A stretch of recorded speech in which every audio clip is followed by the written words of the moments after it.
nous a éclairé. L'info, elle est pas nouvelle. Donc, nous avons le directeur de l'AEA qui nous dit attention, ça tire sur la centrale. Après, il a dit bon, c'est pas si grave, etc. C'est pas tombé dans les zones critiques. Mais la grande question, c'est pourquoi il continue à s'en prendre en fait à cette centrale. C'est ça qui est incompréhensible pour moi. Je veux dire, ça n'a plus aucun sens si ce n'est déclenché en fait un gros problème. Surtout qu'en ce moment, en fait, Zelensky il est poussé au cul un peu par tout l'Occident, l'OTAN, etc. Vous savez, pour négocier avec la Russie. Et lui, il veut pas, d'ailleurs, il précise directement par le biais de son directeur de cabinet qu'en gros, ce serait l'équivalent de la capitulation, en fait, globalement. Donc, pour des raisons personnelles, moi, je pense qu'ils essayent de casser la rhétorique, en fait, pour remplacer, en fait, les événements qui sont importants, on verra sûrement par la suite dans ce live, par un gros événement, en fait, produit justement par le Deep State, afin d'étouffer tous les autres événements et les faire passer au second plan. Donc le fameux Scare Event dont on a parlé depuis plusieurs lives en fait. Moi j'ai l'impression qu'en fait cette histoire de l'usine nucléaire là-bas qu'ils cherchent à bombarder, c'est comme une menace. C'est comme un truc genre arrêtez de nous tirer dessus, sinon on va faire péter l'usine, on va tuer plein de gens. Tu vois. Parce qu'une usine comme ça qui fait des fuites radioactives, c'est une histoire qui est une histoire pas très drôle et surtout qu'elle n'est pas très loin de Moscou même. Tu vois, donc... elle est un peu plus loin que celle de Tchernobyl, mais d'un autre côté, elle est vachement beaucoup plus grande que celle de Tchernobyl. Beaucoup plus grande. Mais le truc aussi, c'est qu'il ne faut pas prendre en compte, c'est que la désactivation de cette centrale, ça pourrait justifier dans toute l'Europe le narratif de on n'a plus d'électricité, c'est pas notre faute, c'est la faute des Russes, donc du coup, blackout et compagnie. Donc c'est aussi un autre aspect qu'il ne faut pas négliger, celui-là. Il faudrait voir si actuellement elle est en activité, mais vu que tous les réseaux électriques aujourd'hui en Europe et même dans le monde ils sont entreliés, tout le monde se revend de l'électricité. Donc du coup, n'importe quelle défaillance, n'importe quelle centrale, ça met de la pression sur tout le réseau en fait européen. Ok. Je sais pas. Moi j'ai comme l'impression que on en avait parlé au dernier live. J'ai comme l'impression qu'il y a vraiment une séparation au sein des forces de l'État profond et c'est chacun pour sa gueule maintenant. Les Anglais, avec l'Ukraine, ils cherchent à faire des magouilles parce que je crois qu'ils sont encore ensemble en train de faire des choses. Que c'est le MI5 qui a lâché l'information du missile et toutes les choses qu'on a dit la semaine dernière. Et que maintenant, en fait, ils sont en train de se dire merde, qu'est-ce qui se passe, les gars? Et en fait... Les corrompus qui sont en Ukraine, ils disent on va bombarder ce truc-là pour dire arrêtez vos conneries, arrêtez de nous tirer dessus, tu vois. Genre, c'est vraiment, c'est du chantage, quoi, en gros, je pense. Et du chantage qui est, d'ailleurs, la promotion est faite par ce mec-là, directeur général de l'Agence internationale de l'énergie atomique. Mais sinon, on a juste un peu plus bas une bonne nouvelle. C'est que le gars qui a diffusé cette nouvelle, vous savez, comme quoi le missile russe est tombé en Pologne, etc., il s'est fait licencier par AP. Pourquoi ? Parce que il a diffusé les mensonges en fait qui ont failli entraîner le monde dans une troisième guerre mondiale et qui s'est peut-être dans un apocalypse nucléaire. Voilà. Donc bonne chose. Après, et en plus c'est un bon message envoyé en fait à tous les autres en fait des gens qui se jettent en fait sur les informations et diffusent des fake news comme ça au sein de l'AFP, de l'AP, etc. Comme quoi aujourd'hui vous ne resterez plus impunis, ça ne passera plus comme ça. Ça ne se passera plus comme ça. Vous ne pourrez plus balancer n'importe quoi en fait et vous en sortir sans dommage. Il y a une phrase qu'on doit garder en tête beaucoup plus souvent maintenant, c'est "The world is watching". Les gens observent, les gens regardent, il n'y a plus rien qui passe inaperçu. Ils ne peuvent pas tricher. S'ils prennent le mec de AP et ils le mettent dans AFP ou Reuters ou ailleurs, crois-moi, le lendemain, tu vas avoir tous les soldats digitaux qui vont être là à dire... Ça, c'est bien possible. C'est pas pour ça qu'ils vont pas essayer. Hein. Ils en sont pas une tentative de bêtises près. Justement, il y a des choses qui changent parce qu'ils sont beaucoup plus humbles. Ce genre de choses, on n'avait pas vu jusqu'à là. Il n'y avait jamais eu de conséquences à la désinformation. C'est vraiment, on est en train de remporter la guerre. Il faut l'accepter maintenant. Il faut être capable d'accepter où on en est, en fait. Où on en est. Et on va en parler après. On va en parler. Covid, demande parallèle. Alors Covid, deux mondes parallèles. Pourquoi deux mondes parallèles ? Parce que nous avons appris par le biais d'une représentante de Pfizer comme quoi il n'y avait aucune étude sur la transmission concernant le vaccin. Et maintenant, on apprend, grâce à Laurent Tobiana et Christine Coton qui l'a relayé, qui se sont adressés à la CADA pour savoir en fait s'ils avaient des statistiques justement de la mortalité en France en fonction du statut vaccinal. Et la CADA, elle a répondu... Donc attends, CADA, Commission d'accès aux documents administratifs, hein, juste petite précision. Exactement. Vas-y, je te laisse. Et CADA, elle a précisé qu'en fait, ces documents, ces papiers n'existent tout simplement pas.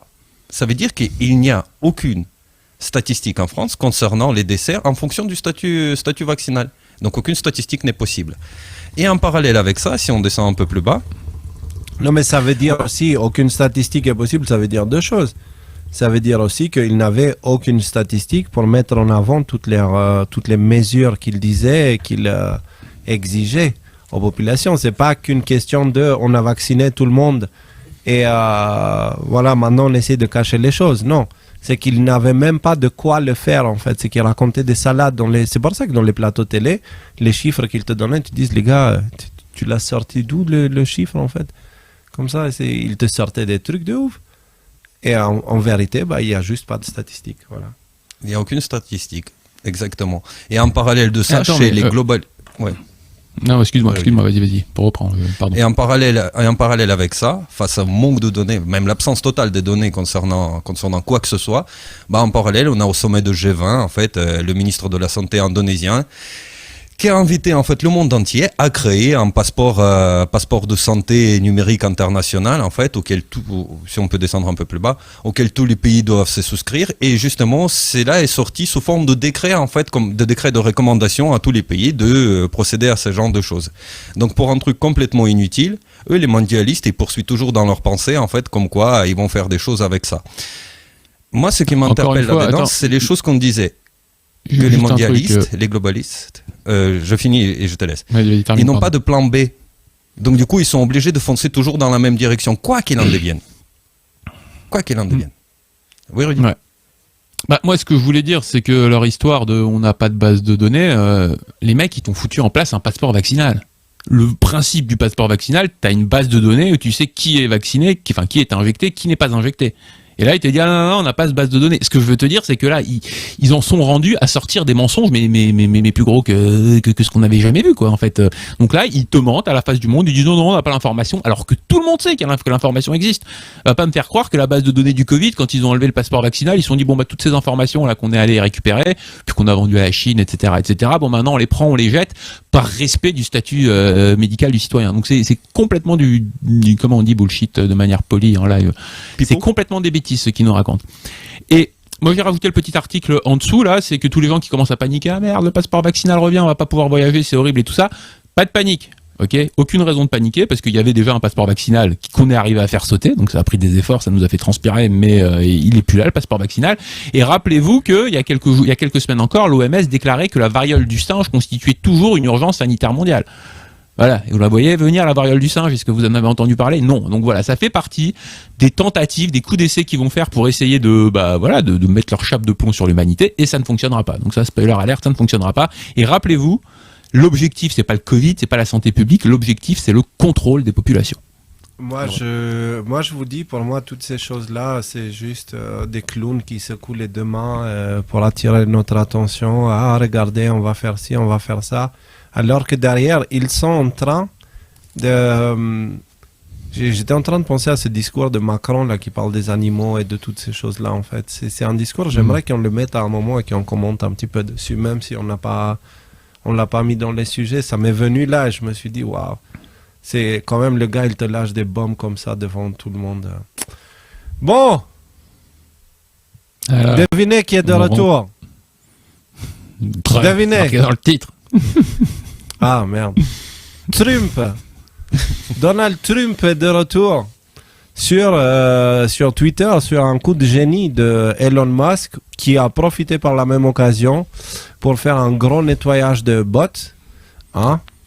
Et les gars, si vous avez des commentaires à faire, mais pour moi, on ne sait pas s'il va revenir ou pas, s'il va l'utiliser ou pas. Mais en tout cas, son compte est réactivé à une période où on va réouvrir tous les dossiers sur le 6 janvier et toutes ces choses-là, en fait. Et le compte de Trump, il est assez central là-dedans parce que les uns disent que Trump a demandé aux gens de l'insurrection et machin, alors que Trump, il disait sur son Twitter, il disait non, tranquille, doucement. Mais regardez aussi le chemin parcouru. Trump est de retour, et pas que d'ailleurs. Allons-y les gars. Allons-y. Acceptez ce genre de victoire. Acceptez, parce que là, c'est vraiment le retour. C'est vraiment, on respire un coup et possiblement en France, on va aussi avoir un petit peu de libéralisation de Twitter parce que le président français, il a été viré aussi. Espérons, en tout cas, apprécier ces victoires-là. Elles ne sont pas anodines. Voilà. C'est une grosse victoire, mais surtout que le sondage qui a été mis en place par Musk, malgré les bots, il a été quand même remporté. Ce qui prouve qu'il y a quand même une grande partie du public, parce qu'il y a 15 millions de personnes qui ont participé, qui veulent qu'il y ait des points de vue alternatifs et même Trump sur Twitter, quoi. Malgré ce qui s'est passé. Comment dire, je veux dire, au final, Musk, c'est le patron de Twitter maintenant. Donc sur ce point-là, est-ce qu'il a vraiment gagné le sondage? Est-ce que les chiffres qui sont rapportés là sont vraiment les chiffres des votes avec les bots? Je veux dire, aujourd'hui, il n'y a rien qui peut nous le garantir. Donc, objectivement, je sais pas qui a voté pourquoi, combien il y avait de bots, combien il n'y avait pas de bots. Ce qui est intéressant, c'est de voir comment ça s'est passé. Donc, Musk, il y a quelques jours, fait ce sondage. Est-ce que vous voulez qu'on remette Trump sur Twitter? Voilà. Le sondage a duré pendant, je sais pas, 2 jours à peu près. Au bout de ces 2 jours, il y a eu donc 15 millions de votes qui ont été faits, comme tu l'as dit. 52 presque % qui ont voté oui. Donc ouais, Trump est réinstallé sur Twitter. Mais c'est tout ce qui est autour qui est intéressant. À droite, vous avez quelques tweets de Musk qui nous dit waouh, 1 million de votes par heure. C'est beaucoup quand même. Ensuite, l'attaque des bots est impressionnante à observer, nous dit Elon Musk. Un peu plus tard, les armées de bots et de trolls pourraient bientôt s'essouffler. Quelques leçons intéressantes pour nettoyer les futurs scrutins. Donc, ok, qu'est-ce qu'on fait avec ces informations? Donc tout ce qu'on a dit, Elon Musk fait un sondage, Trump est réinstallé et des commentaires sur les bots. Est-ce que ça a été annoncé? Donc on allait. Ouais. La date, toutes ces choses-là, c'est du 19 novembre, c'est important. 19 et 20 novembre en fait, il me semble que c'est le 20 novembre qu'il a été arrêté le sondage, et donc on a des deltas intéressants qui semblent être pertinents. Le petit drop à droite là, c'est le drop 164 qui nous dit qu'il y a un delta du 20 novembre 2017 qui nous dit les bots sont désactivés à l'arrivée. Donc ça fait 5 ans qu'il est là ce message, ça fait 5 ans qu'il veut pas dire grand chose, et là d'un coup d'un seul qui tombe comme un delta, ça prend tout son sol. Les bots de Twitter sont désactivés à l'arrivée de Trump, avec un delta. Ça semble être très, enfin je veux dire, c'est suffisamment significatif pour ne pas être un hasard, si vous voulez mon avis. Un honeypot, c'est un piège. Tu tends un piège en mettant en place des données qui ont l'air intéressantes pour des gens qui veulent te nuire ou qui veulent t'attaquer. Et en fait, ces données sont isolées de manière à ce que ils puissent pas faire trop de dégâts, les gens qui vont t'attaquer, parce que tu sais que tu vas te faire attaquer. Et donc Wikipédia nous dit, il est en fait isolé, surveillé. Donc la personne qui observe, Elon Musk et Twitter dans ces cas-là, est capable de bloquer ou d'analyser les attaquants. Cela ressemble à une opération de guet-apens ou une opération de hameçonnage, comme le dit Alexis, de la police, familièrement appelée pour appâter un suspect. Donc en fait, voilà, il a mis un gros appât. Est-ce que vous voulez que Trump y revienne ? Et c'est pas la première fois qu'ils font ça. Vous vous souvenez, Mike Lindell, quand il avait ouvert Frank's Speech, on avait eu exactement la même chose. Des annonces super grosses, plein de gens qui viennent attaquer, et puis des adresses IP qui sont notées et qui permettent aux gens dont c'est le métier de se prémunir de tout un tas d'attaquants dans le futur, là d'identifier les bots dans le cas présent. Et qui c'est qui nous confirme qu'en fait c'est le cas, que cette lecture de la situation est bonne ? C'est Elon Musk lui-même. Parce qu'il y a un type qui s'appelle Buzz Patterson qui dit « Hey, Elon Musk, le sondage de Trump était un piège pour les bots. J'adore ce gars. » Et Elon Musk répond en faisant un petit clin d'œil.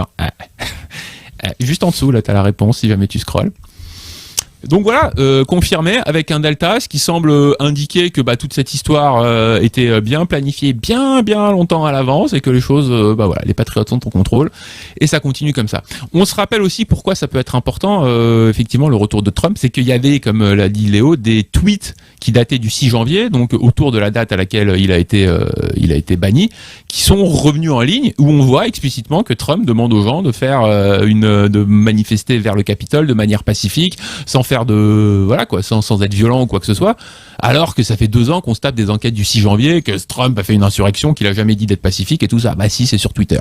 Et l'autre point, vous savez, c'est le drop 55 de Q, que moi je garde sur les yeux depuis que je m'intéresse au sujet.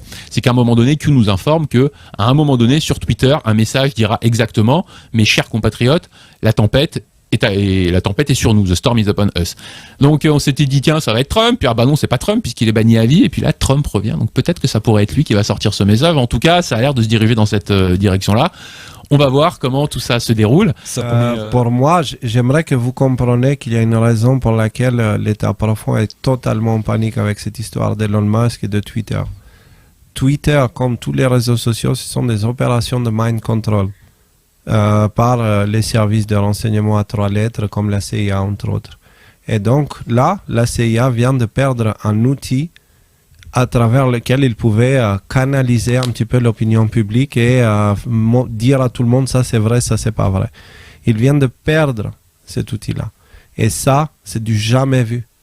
Ça, c'est vraiment du jamais vu. Il faut se rendre compte que là, ils ont perdu vraiment l'arme atomique de la manipulation publique.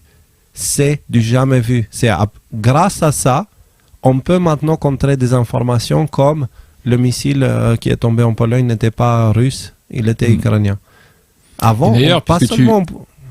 Ouais. Vas-y, excuse-moi, continue.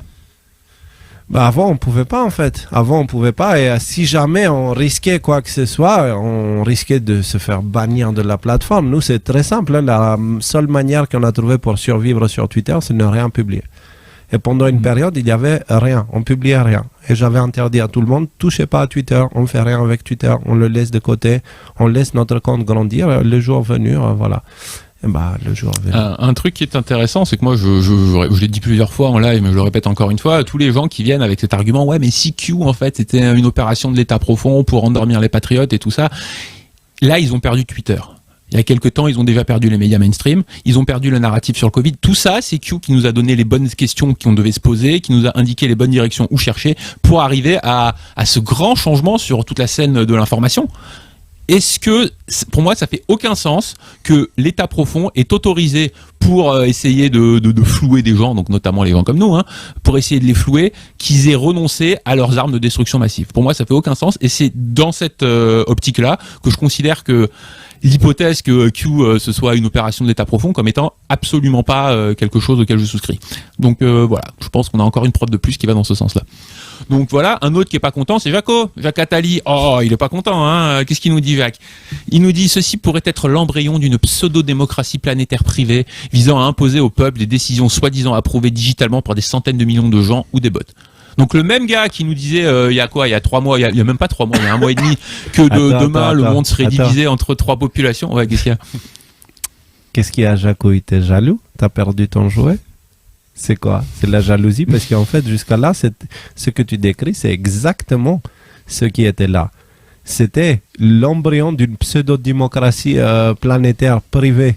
C'était exactement ça, où on nous donnait l'impression que liberté d'expression, etc. Et dès que tu disais des choses qui ne vont pas contre la rhétorique officielle, enfin qui ne vont pas dans le sens de la rhétorique officielle, tu te faisais sauter immédiatement. Donc c'est quoi ? T'es jaloux ? T'es jaloux, avoue-le, Jaco, t'es jaloux.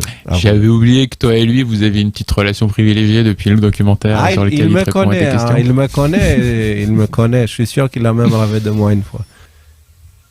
Depuis le début, il y a eu une énorme évolution de ce qu'on a fait. Je me rappelle, j'ai regardé, grâce à Nicolas d'ailleurs, qui a trouvé un live du 7 janvier 2021, où on était en train de regarder l'actualité parce qu'on était le lendemain du 6 janvier, et puis on était là, ouais, c'est bon, l'État profond a perdu et c'est la fin et machin, et on pensait en fait que lors de l'instauration, là, comment ça s'appelle, de Biden, qu'il y aurait des arrestations et tout, on était vraiment à fond.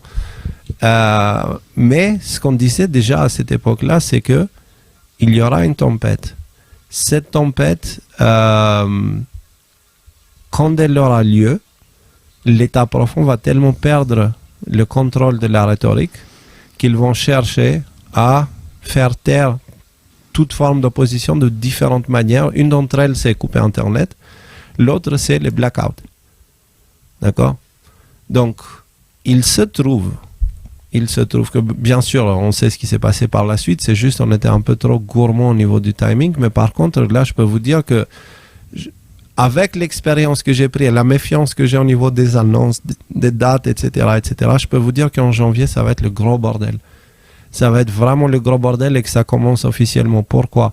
On a vu au dernier live qu'il y a cette investigation sur le laptop de Hunter Biden. Ils ne peuvent plus le cacher, cette histoire de laptop. On va en parler après, justement.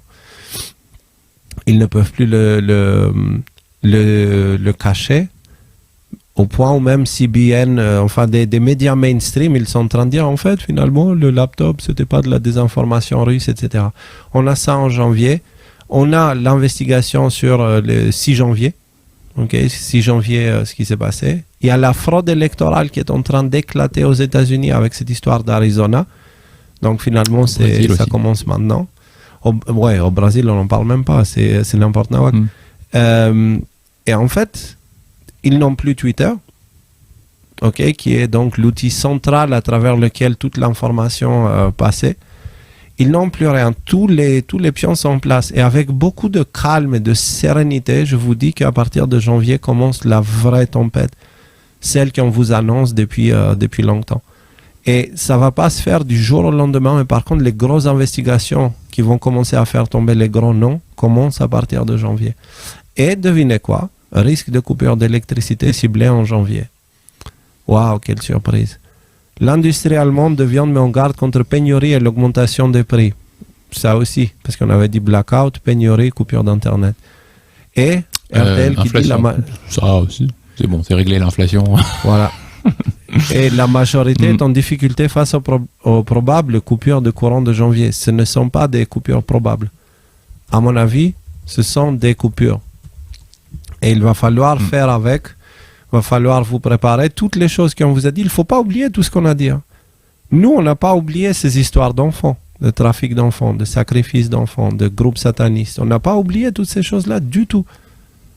Pas du tout. C'est juste qu'on considère que chaque chose a son temps. À cette époque-là, nous, on venait d'apprendre ces choses-là. On venait de prendre conscience de comment ça fonctionne. On était dans un état de choc. Mais on a eu les couilles d'accepter cette réalité, peu importe à quel point elle était terrifiante. Et du coup, on avait besoin d'en parler. Mais avec le temps, on a compris qu'il faut que chaque chose soit faite à son temps et c'est mieux. Et on a mûri avec le temps. Parce que contrairement aux journalistes qui attendent de nous à ce qu'on soit parfait comme eux, ils ne le sont jamais, tu vois. Nous, on mûrit, on accepte nos erreurs, on grandit, on évolue. Et donc, on a énormément évolué. Et aujourd'hui, avec toute cette évolution-là, je vous dis, préparez-vous. À partir de janvier, c'est le changement du monde. Alors, il y a plusieurs manières de le voir. La première, c'est celle d'une démolition contrôlée du système actuel pour éviter qu'il s'écroule de lui-même dans le chaos. D'accord ? Et que toutes ces choses-là soient utilisées, parce qu'encore une fois, aux États-Unis, ils ont leur truc avec Q, etc., et Trump et tout ça. Nous, en Europe, ici, on est un peu le cul en l'air, si je peux dire ça comme ça. Excusez-moi du terme, mais c'est le cas. Il y a nous et papa, c'est tout ce qu'il y a. Tout le reste après, il y a des groupes hyper malsains, des élites hyper mesquines et malsaines et violentes et agressives et dégueulasses et manipulatrices, des médias qui montent aussi souvent qu'ils respirent, voire même plus souvent que quand ils le respirent. Donc, et toutes ces choses-là, en fait, c'est la fin d'un système. Quand un système arrive à sa fin, en général, ça finit en chaos. Et pour éviter que ça arrive dans ce chaos-là, ils sont en train de démolir le système petit à petit. Okay? Donc, ces premières coupures que vous voyez, c'est le début de la déstructuration de ce qui est la France. Et ça, c'est la mission de Macron, c'est de détruire la France.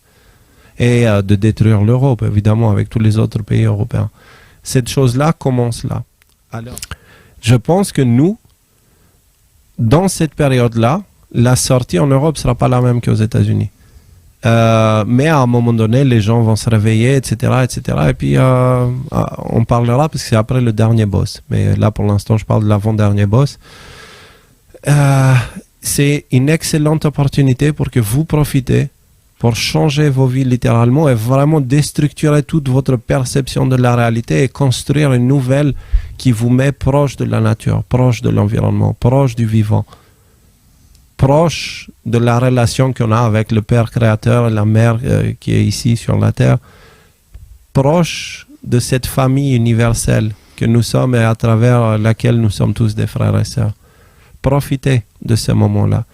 Les autres qui attendront de ce système-là de survivre et non mais attendez parce que mon chômage et parce que ma retraite et ma ceci et ma cela, je leur souhaite bon courage. Je leur souhaite vraiment bon courage parce que les amis, c'est fini. C'est fini. La 5e République vient de voir son dernière année complète. À partir de l'année prochaine, c'est la véritable grande chute. Ceux qui ne sont pas dans les grandes villes, ils seront très contents à ce moment-là, avoir gardé en tête nos conseils à propos de quitter les grandes villes.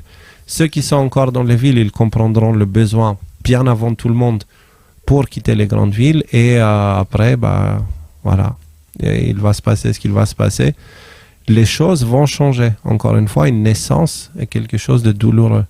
Et il va falloir que beaucoup de gens se réveillent. Et là, on atteint le stade où il faut que tout le monde se réveille. Et il semblerait que tout ça, toute cette dégringolade commence à partir du mois de janvier. Dégringolade pour certains, une excellente opportunité pour d'autres.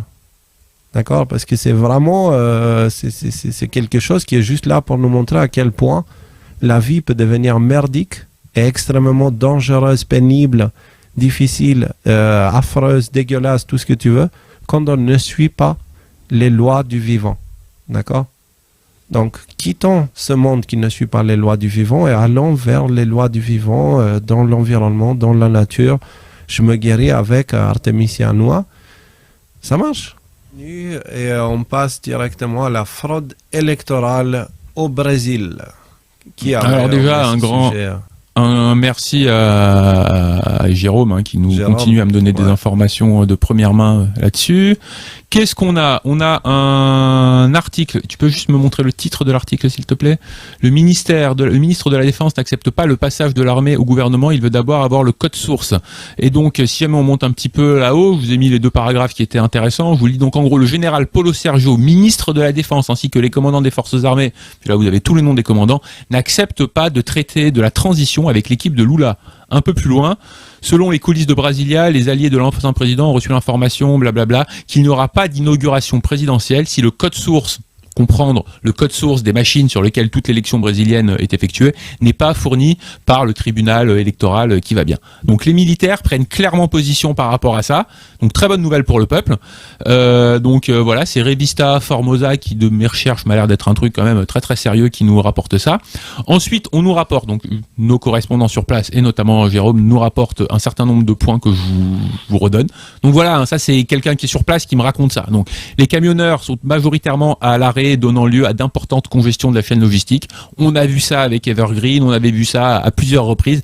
La chaîne logistique autour du Brésil est quand même pas mal à l'arrêt. Pourquoi? Parce qu'il y a des paquebots qui sont dans les ports, qui attendent de se faire livrer par des camions qui ne viennent pas. Du coup, les paquebots restent là. Du coup, les paquebots qui devaient rentrer ne peuvent pas rentrer.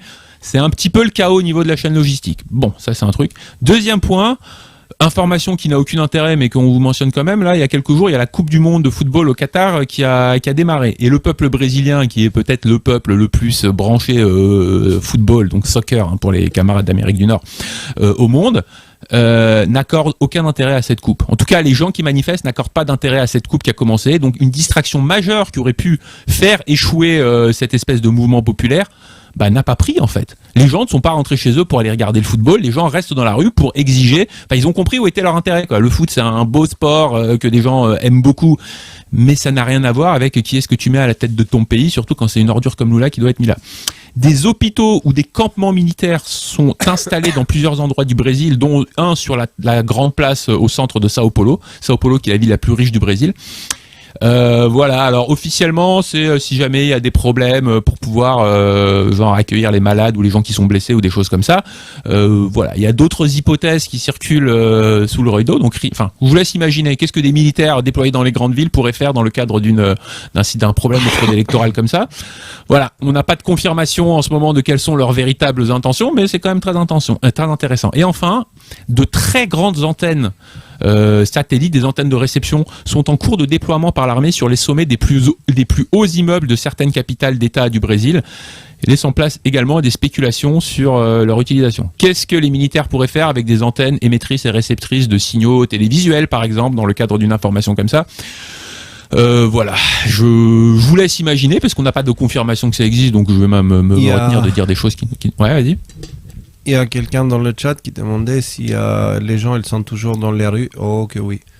Oui. Ils lâchent pas l'affaire et ils ont le soutien. Enfin, je veux dire, ils sont pas seuls. Par contre, ce qui est en face, ils essaient de tout faire. Ils parlent de insurrectionnistes et de, vous savez, la manipulation, comment ils essaient de manipuler l'opinion publique. En fait, il y a rien qui prend.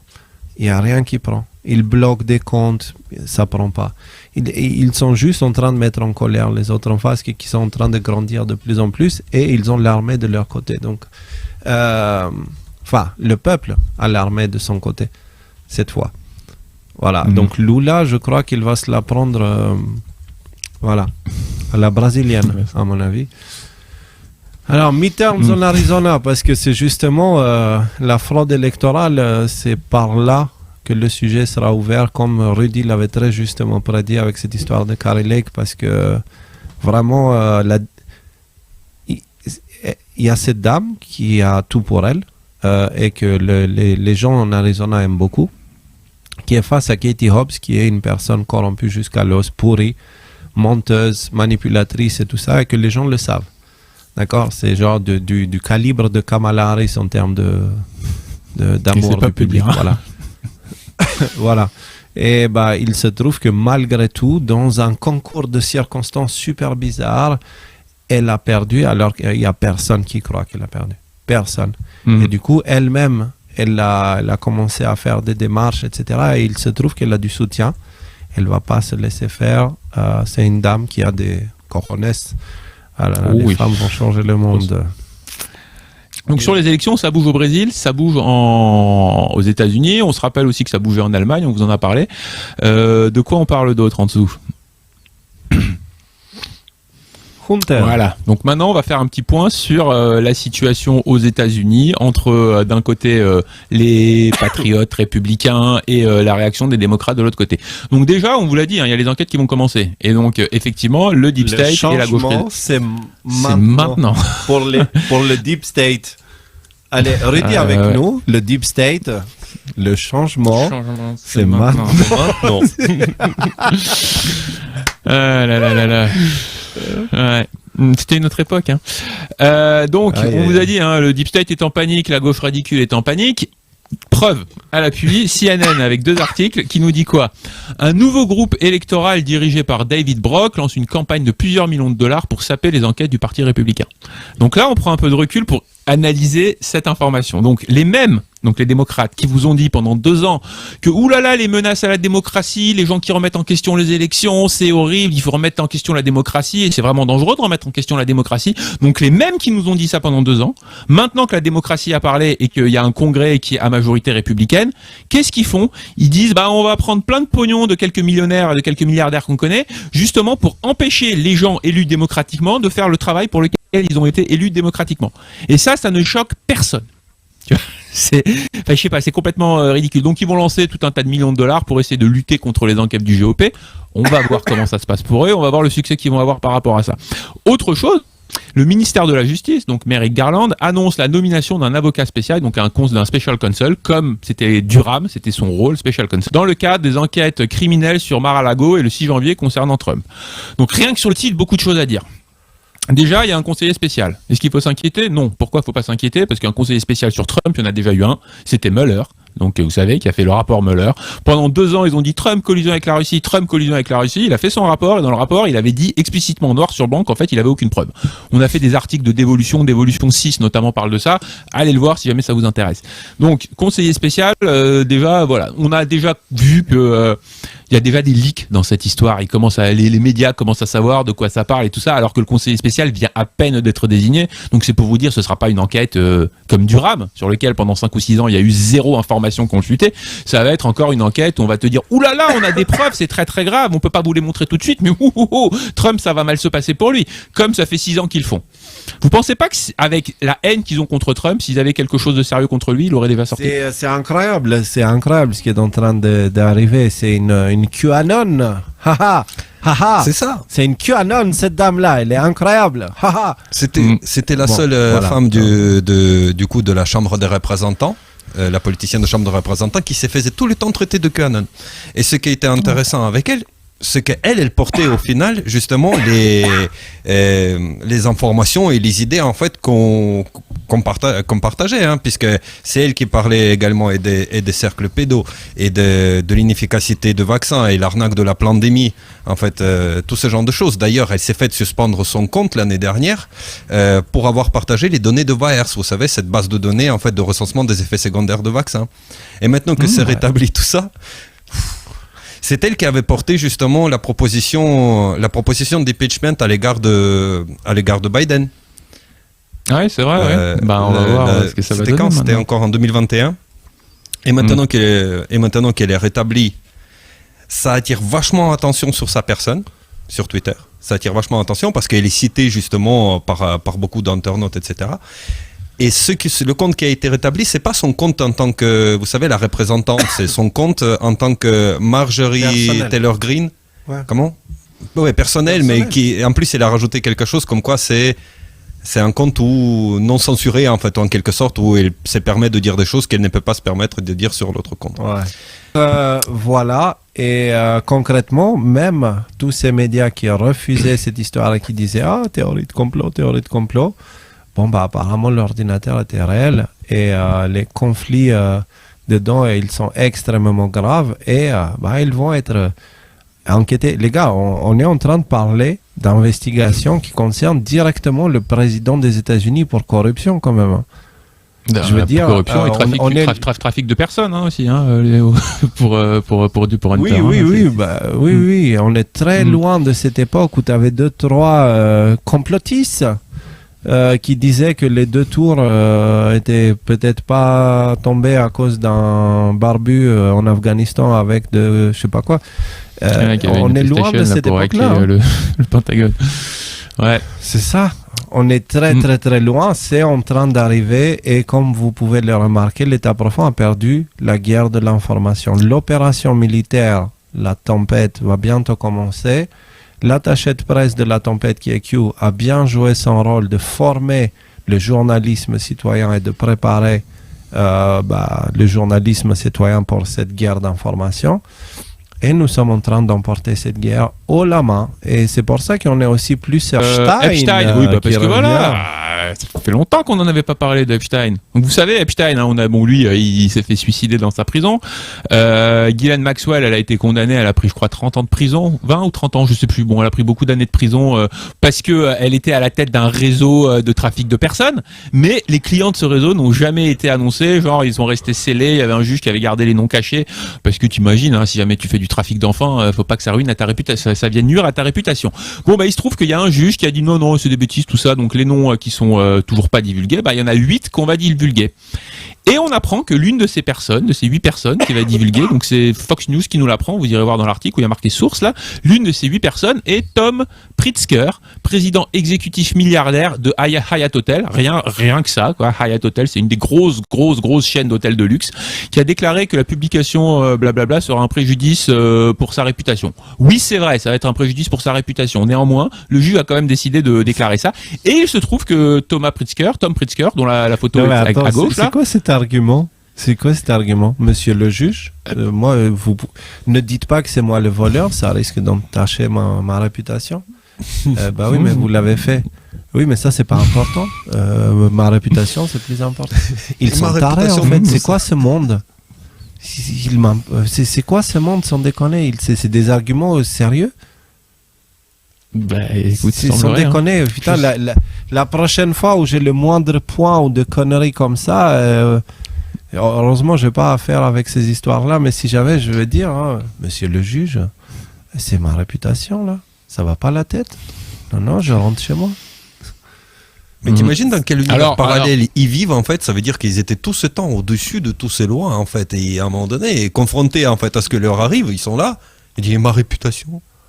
Entendez? Le truc, c'est que là, tu mets le doigt sur quelque chose. C'est que, je veux dire, faire une bêtise, une petite bêtise ou une énorme bêtise, quelque chose de complètement abject comme ces gens-là dont on est en train de parler, c'est une chose, mais le faire pendant 30 ans, tu vois, te dire, de toute façon, personne va jamais m'avoir, et après te dire, aïe, les gens vont m'avoir, et là, t'as tous ces 30 années de toutes ces saloperies que t'as fait dans ta vie qui te reviennent en tête, il doit pas bien dormir. Il se trouve que, incidemment, et ça n'a certainement rien à voir, ce monsieur Tom Pritzker est un des premiers donneurs de la campagne Hillary Clinton en 2016, et le Pritzker Group a donné 16 millions et quelques dollars à la campagne Hillary Clinton en 2016.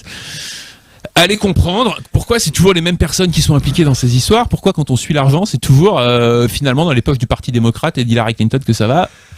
Allez savoir. Ce que j'ai vu, c'est qu'il y a eu beaucoup de gens qui ont quitté Twitter, là c'est rien que, je sais pas, ces 10 derniers jours quoi. Il me semble, alors j'ai pas les chiffres en tête, mais il me semble qu'avant il y avait quelque chose comme 1000 employés et maintenant je crois qu'ils sont moins de 100.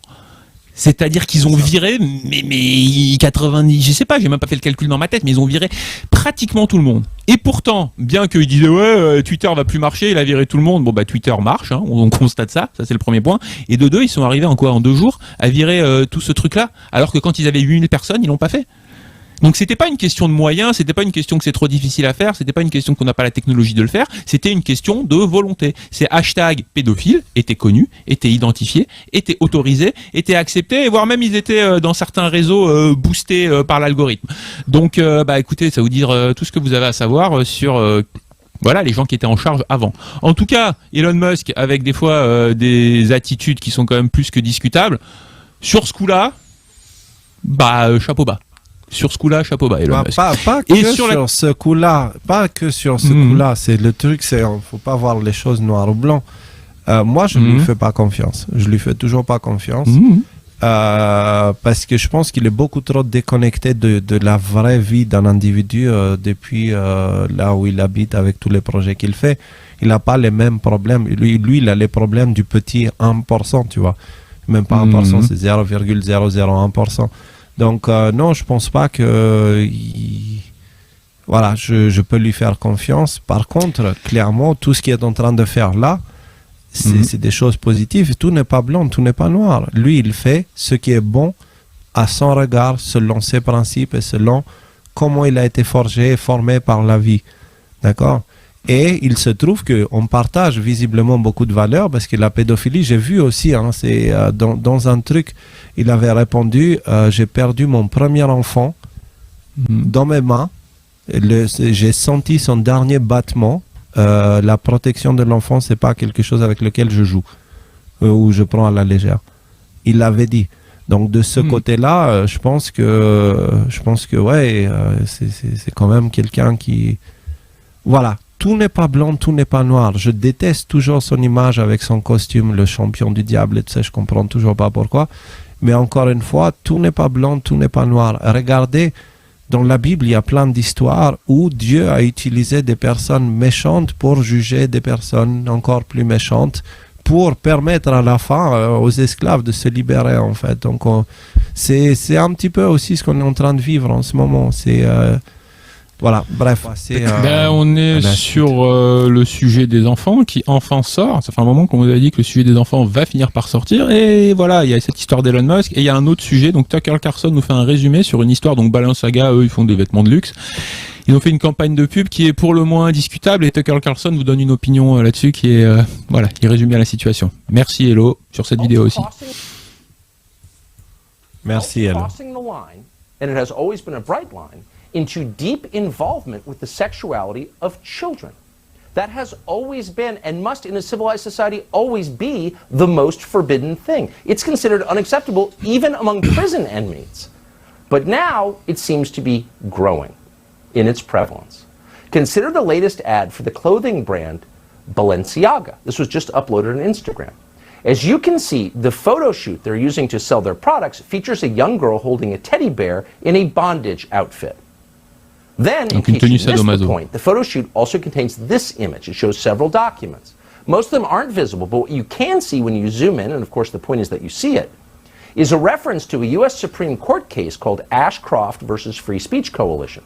That case struck down a law against kiddie porn. What is this? Well, it is what it appears to be. It's an endorsement of kiddie porn, of child pornography. What else could it be? We wanted to know. So we reached out today to Balenciaga to get their explanation, and they didn't respond. So we're going to have to take that on face value and ask, where's the moral outrage? We have an entire industry in this country comprised of moral outrage merchants. If you've ever been on Twitter, you know what we mean. Truly, an entire sector of our economy is devoted to attacking people for falling short of the mark.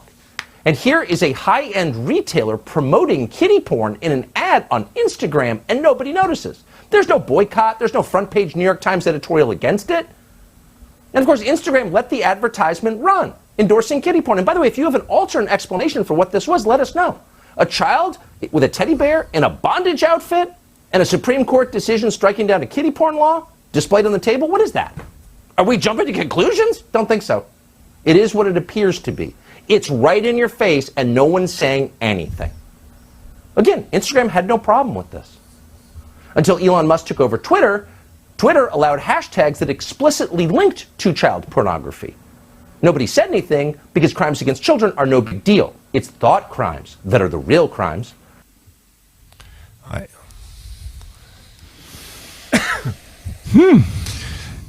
Voilà. C'est des choses qui sont exposées.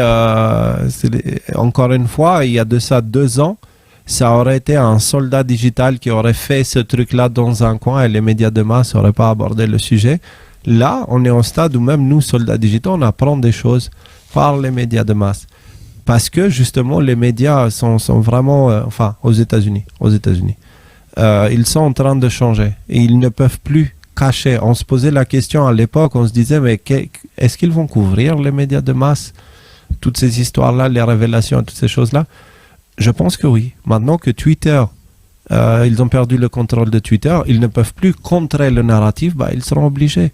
Ils seront obligés, comme CNN a été obligé de virer tous ces journalistes, tous les corrompus du système, en fait, pour les remplacer par d'autres plus soft et plus dans leur retenue. Et l'État profond n'a plus beaucoup d'impact sur l'opinion publique encore. Donc, les amis, c'était la dernière vidéo et c'est pour vous montrer qu'en fait, les sujets, on ne les a pas oubliés. Ni nous, ni personne. Toutes les choses qu'on a dit depuis 2 ans et demi, elles sont en train de se faire maintenant. Certes, au tout début, comme je l'ai expliqué, on a été tellement choqués parce qu'on a découvert qu'on en parlait tout le temps et on disait demain, parce qu'on avait envie que ça soit demain. Mais avec le temps, on a mûri, on a compris. Ça fait maintenant, depuis le coup du 20 janvier, là, on est passé pour des cons.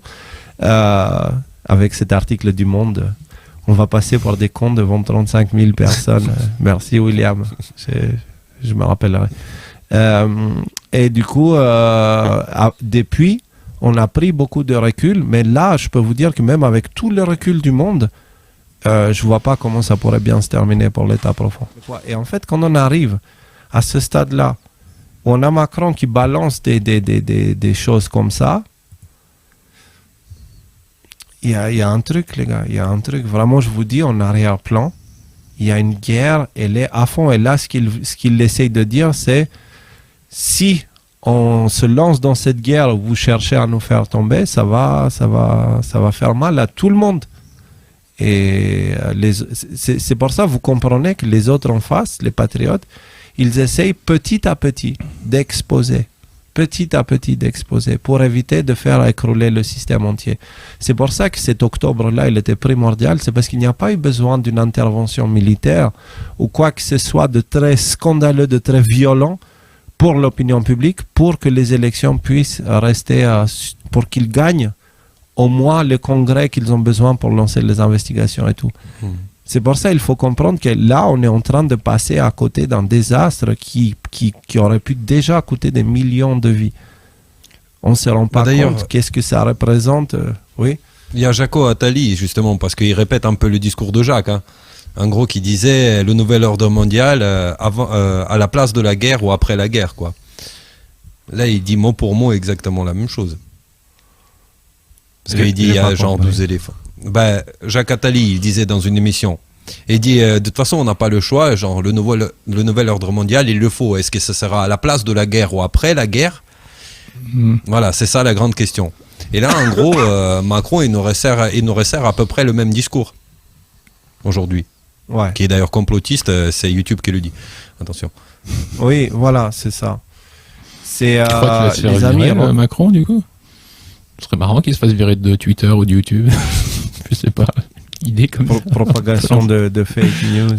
Ah bah non, mais j'ai trouvé vraiment cette intervention extrêmement révélatrice en fait sur où ils en sont. Parce que de l'autre côté, tu avais Klaus Schwab qui avait annoncé qu'en fait, il faut changer maintenant et transformer et partir vers un monde plutôt multipolaire.